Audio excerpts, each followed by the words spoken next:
Hello friends, నమస్కారము. ఈరోజు చింతాకు పప్పు ఎలా చేసుకోవాలో చూద్దాం రండి. ఫస్ట్ గిన్నె పెట్టుకొని ఒక కప్పు బ్యాళ్ళు తీసుకొని 3.5 కప్పు నీళ్ళు వేసుకోవాలి. మనకు తగినన్ని నీళ్ళు వేసుకున్న తర్వాత బ్యాళ్ళు బాగా శుభ్రంగా కడుక్కొని ఎసురు కాగిన తర్వాత బ్యాళ్ళు వేసుకోవాలి.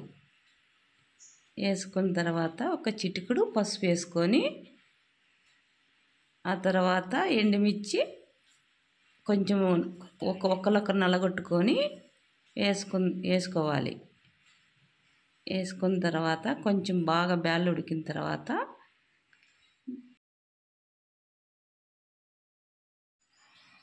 బాగా చింతాకు కడుక్కొని గిన్నెలోకి పెట్టుకోవాలి.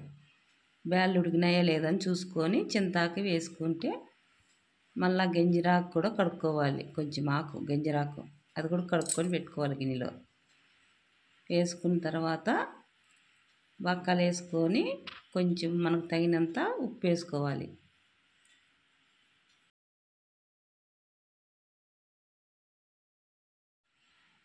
పది నిమిషాలు ఉడికించుకున్నాం.